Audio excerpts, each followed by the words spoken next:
reason stops us in our tracks. Bravely we prove in our striving, trudging together each day.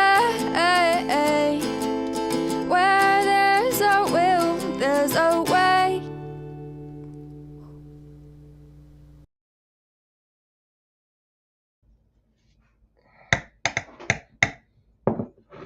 Hello.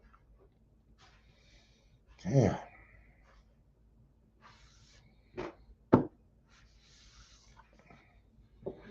Does anybody else not really want to do anything today? Or am I the only one?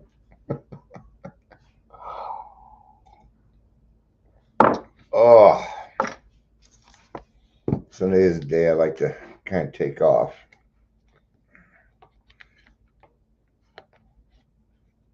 I don't really count the lives as that. So, good morning, Michelle, or good afternoon, actually. Good to have you. Today we're going to talk about dysfunctional family.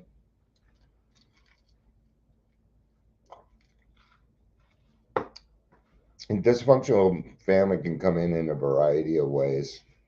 But the dysfunctional family that we're talking about today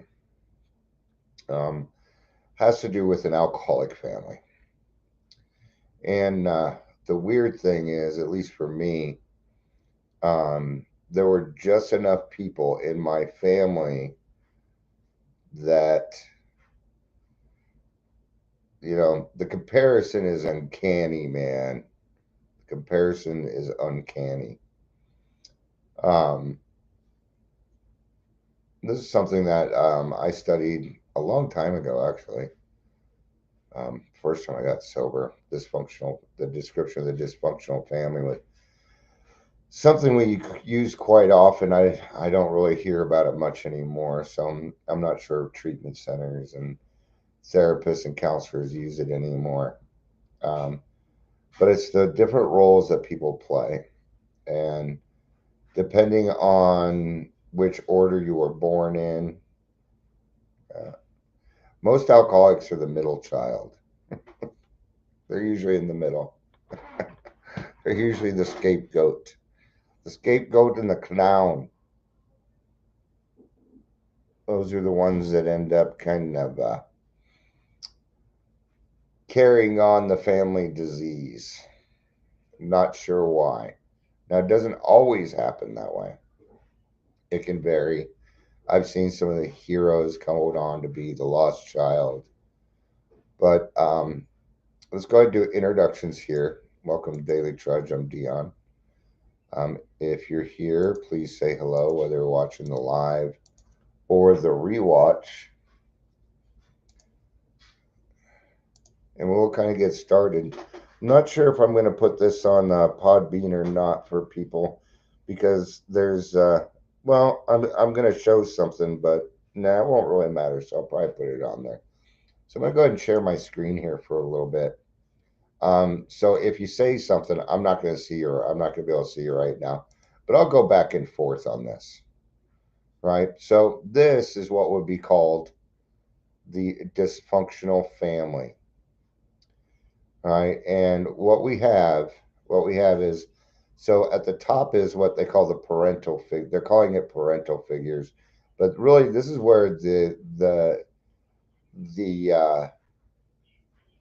one's going to be alcoholic, one's going to be codependent.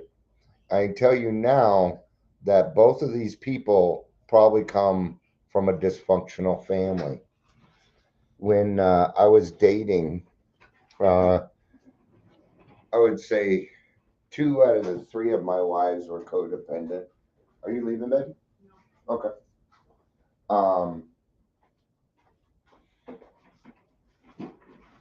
But it always seemed like I picked, and I would literally go out of my way to pick somebody that was not codependent, because they always tried to make me quit drinking, and that kind of pissed me off.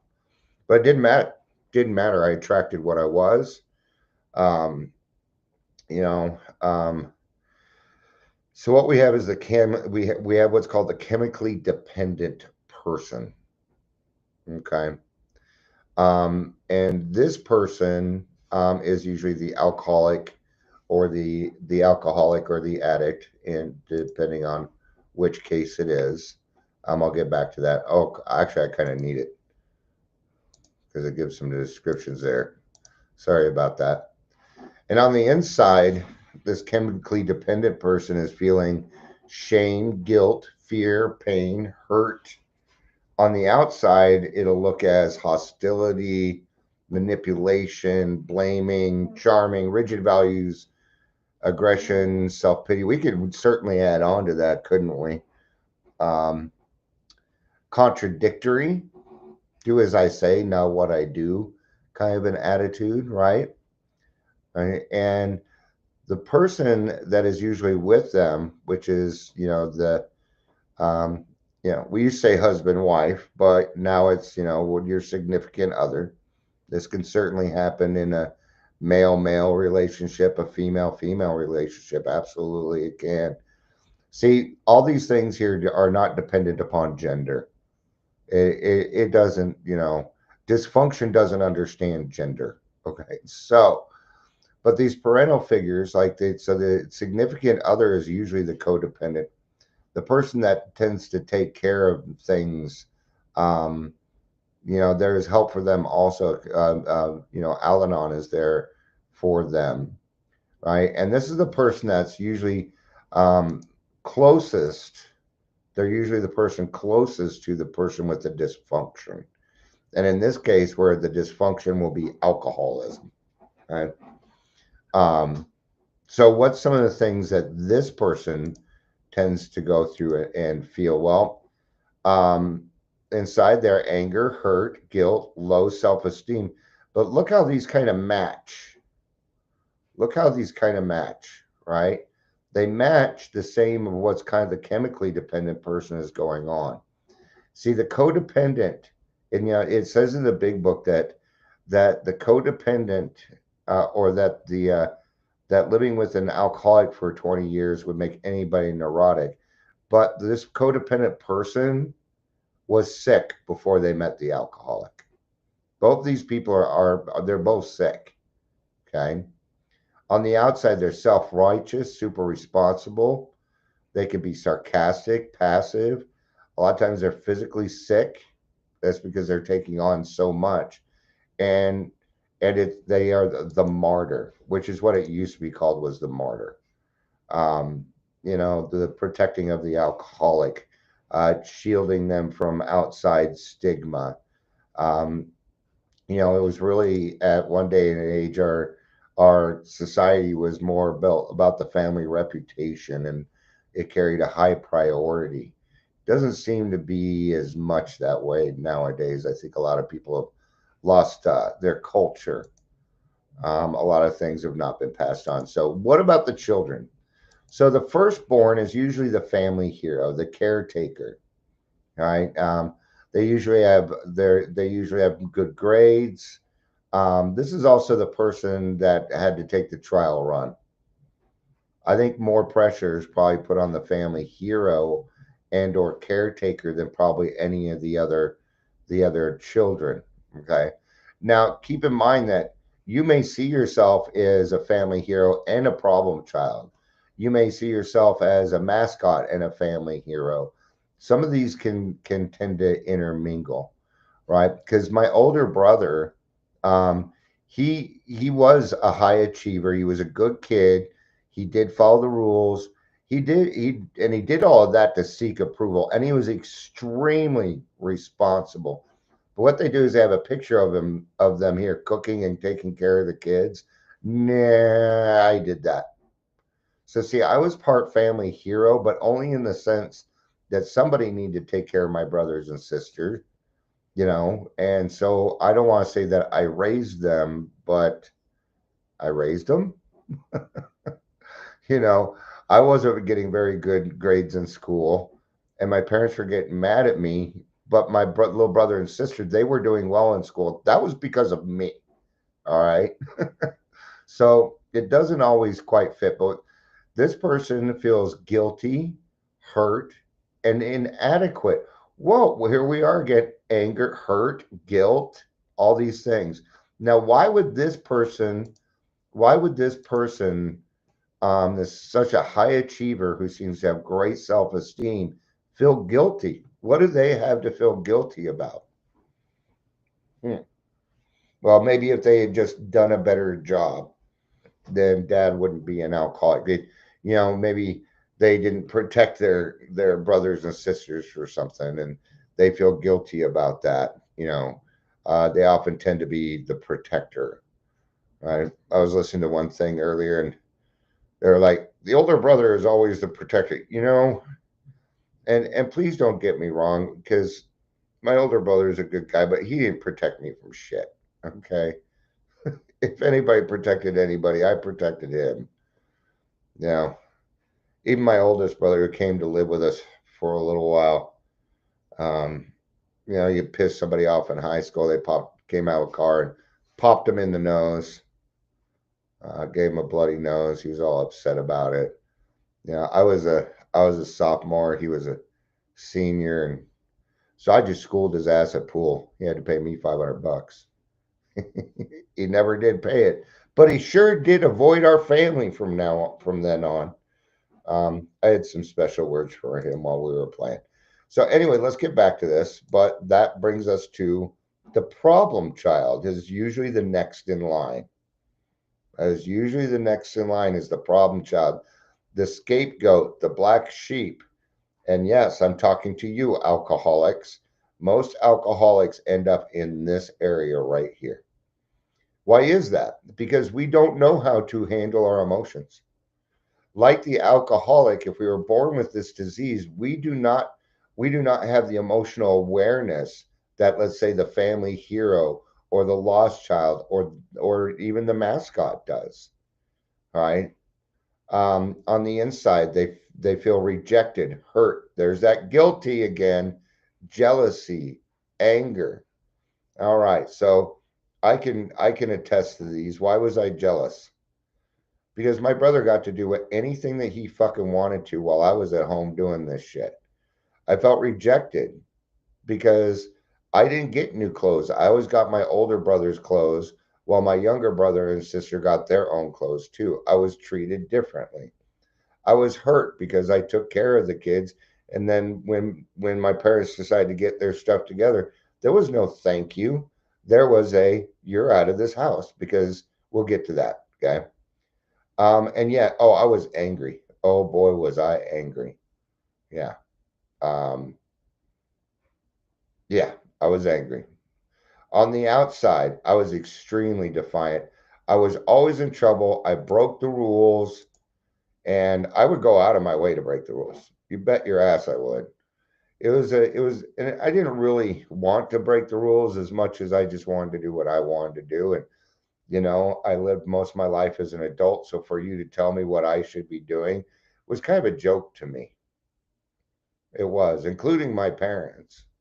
Like, well, I've been doing this and I've been doing that. Now I'm not putting any of that on them, but fuck, I've been doing the dishes for a family of seven since I was, 7 years old. I'm doing chores since very, very young.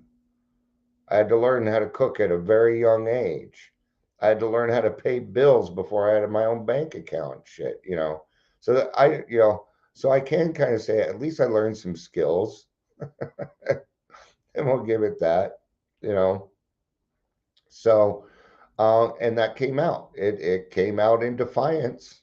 You bet it did. But it seemed like the punishment, at least back in the '80s, was always what I wanted anyway. I would get suspended for skipping school. I'm like, oh no, you're going to suspend me for a day. You mean I'm going to be unattended? I'm going to be unattended all day at home? Oh, joy, joy, happy, happy, joy, joy. I didn't like going to school. I didn't have any friends there. There was nothing there for me. There was nothing there for me. Right? It wasn't until I started really drinking at 13 that people thought that I was quote unquote cool. But I went from being kind of the shy guy to being the bad boy in the neighborhood, and it did get known. I'm going to tell you what it was. So many people had picked on me, and when I finally found my liquid courage, I wanted revenge. It was the only thing that was on my mind was revenge. And so I systematically went out and hurt people on purpose. You bet. The girls that told me, no, you're Stewie, no, no. And then suddenly they go out with me. I get them to, and that break their hearts. Yeah. But not, and I'm not proud of that at all. All right. On the outside, I was hostile. I was, I was almost always in trouble. Almost always. So the next one we're going to move on because they didn't put these in order is the lost child, right? Or the forgotten child, the child that they just don't think about because they don't say anything. This would have been my little sister. Okay. She was very quiet. She was very meek. Not anymore. Yay. She'd been in her own 12-step program for quite some time. Not all 12-step programs are around addiction. Some are for the family. Let's put it that way. Okay. She was always shy and quiet. She did a lot of reading. She did things herself. I don't want to say she was mediocre. She did pretty well in school. So attaches to things, not people. That's the big one. That's the big one. See, because of that inside rejection, hurt, and anxiety, because of that, they don't feel like they belong, right? And if there's a person that's going to commit suicide in the family at a young age, it's probably going to be the lost child, or the troublemaker, the black sheep. You know, this person, they too don't know where to belong because they know something is wrong in the family. They're usually more emotionally stable than the rest of them in the family. At least I always thought my sister was. Um, and I was glad I was out of all four of us. I would say she probably grew the most. She probably grew the most. Um, I love my sister. She's a beautiful young lady.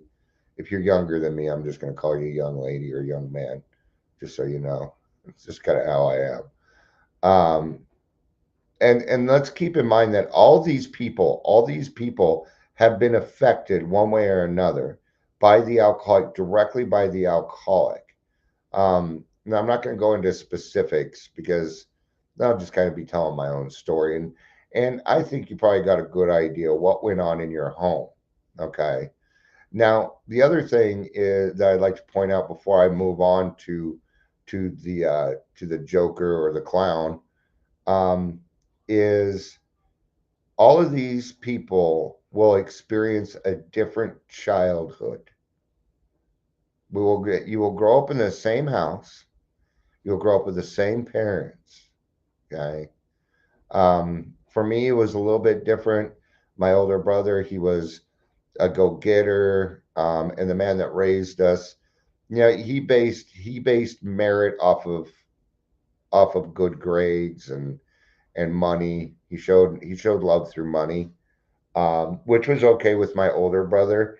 For me, and I'll give you an example of that. I was a bedwetter until I was 11, and they tried all these different things. But um, it wasn't until he approached me and said, "Hey, Dion, if you don't wet the bed for 2 weeks, I will go with you anywhere that you want." Okay, and I picked a soccer game. I picked a soccer game. Now it wasn't the fact that we were going to a soccer game. That wasn't it. It was because he wanted to spend time with me, and it was something he could never. It was something he never quite figured out. Even to this day, he doesn't understand that. Because he's well to do. That side of the family's well to do. They don't talk to me much, but they don't understand. They don't understand certain things. Like, I didn't want $5. I wanted a hug. I wanted you to say, I'm proud of you. That's what I was waiting on. Yeah. even when I was, there was a point when I was in a place called Gemini Shelter, and I was doing really well. I was probably that was the peak. That was my peak as a teenager. I was doing really well, and I wanted to be a better person at that point. I'm like, you know what? Maybe I shouldn't be doing all this. Maybe I need to get my shit together. Maybe it's time for me to go back to school and do what it is that I'm supposed to do. But my caseworker decided it was better to stick me in a place where I lost everything that I had gotten. And at that point, I'm like, well, you know what? If nobody else fucking believes in me, then I don't either. Yeah. Why would I?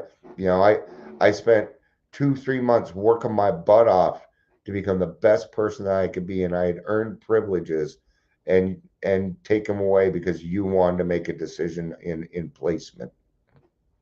What I should have gone was home at that point. I think that things would have changed for me, but it is what it is. I can't go back and change it, right? So those are a couple of examples from my childhood. All right, let's not forget the mascot. I am also the mascot, although my younger brother is better at it. I'll give him that. We don't. It sucks. We've kind of separated. I don't know much about him. I wasn't invited to his wedding. You know, neither was my mother. That's what pissed me off. Okay. In my house, if you have a baby or you're getting married and you don't invite my mother, me, I understand. I just want to put my foot in your ass, honestly, because she did nothing. She did nothing. My mom is she's an amazing person. She's an alcoholic, which means she went through some shit. Okay. But now she's 42 years sober. She helps a lot of people in this world. Anyway, move on. Mascot or the family clown outside. Immature, cute, hyperactive, distracting, and fragile. See, I was all of those also. I was all of those also. Inside, fear, anxiety, and insecurity. Yeah. Anybody else here felt insecure while growing up in a dysfunctional home? You know. Now, this doesn't mean that every single alcoholic home is like this. Absolutely not. Right? But what it does do is it kind of gives you a description of the different roles that are played. And like I said, heck, you might be, maybe you're a single child and you're all of them, right? Um, usually, usually kids that have an alcoholic parent and they're the only kid tend to take on all of these things, which can make it pretty confusing. You know, um, there are some of these families where let's say the dysfunctional person is not drinking, but they came from a family where their dad or mother was an alcoholic and they grew up as the mascot. Well, see, without help, this dysfunctional family can move on. It can move forward. It moves forward through things like anger, manipulation. You heard all the different. What are the same things here? Let's see: guilt, hurt, inadequacy, um, shame, guilt, fear, pain, hurt, anger, hurt, guilt, low self-esteem, fear, anxiety, insecurity, rejection, hurt, guilty, jealousy, anger, rejection, hurt. See, rejection. All right. Hi, Amber. I don't know why you're saying holy fuck. Is it just because you just got here? You're like, motherfuckers. uh, but what this does is it gives us a good idea of maybe where we land inside that dysfunctional family. So when we talk about cutting off generational curses, we really got to get down to the nitty gritty. We got to take a look at, how are we acting with our kids, or because a lot of us, a lot of people, and it goes generation by generation. Well, I'm not going to raise my kids like I was raised, you know. Now, is it that? Because, I mean, your parents, they didn't do everything wrong. They didn't do everything wrong. There had to been some things that were good, you know. Tell you one thing they did right. You're here, right? God don't make junk, so you are here. Um,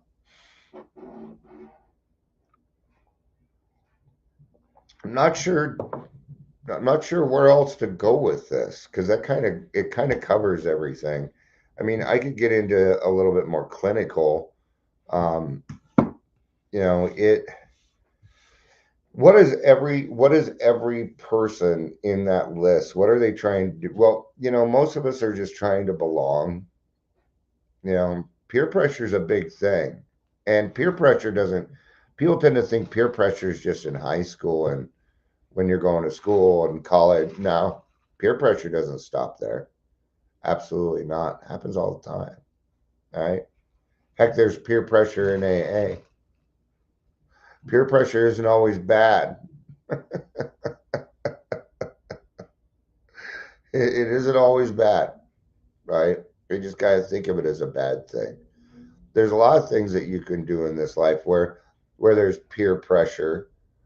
Here's a really great example. We were having the noon meeting the other day, right? Hey, Gary, good to see you, man. And one person like, I'm here because Dion twisted my arm because I put in the WhatsApp chat. I'm like, we're like meetings like really open now. I was being a little passive aggressive. And I was looking through the people that were there. I'm like, you know what? A lot of people are here because I twisted their arm. That's good peer pressure, right? Being a good example is definitely positive peer pressure, right? But it's the region. There was one word in there that was synonymous with all of them. It was rejection, guilt, and rejection, right? Not one person in that list has anything that would do anything close to self-esteem. Yeah, low self-esteem, you know, thinking that's how family. Then we see other families doing things and they don't act the way that we do. Michelle says, so it's been weird. It's been so weird. It's been memory lane. So my son brought it up. It was a struggle, but now I'm something of my childhood. Thinking, is that what that is? Thinking of your childhood? Yeah. And, you know, that's why I like the descriptions of all those because you know, if we can find which part we're playing, or even maybe still playing, then maybe we can change it. Maybe we can change it. So, all right, that's what I got for this one. That's what I got for this one. I wish I had a lot more to say on it, but I'm not turning my brain on today. So, I hope you all have a great day. Thanks for being here. I appreciate it. I appreciate it. I love you. You know I do. Peace out.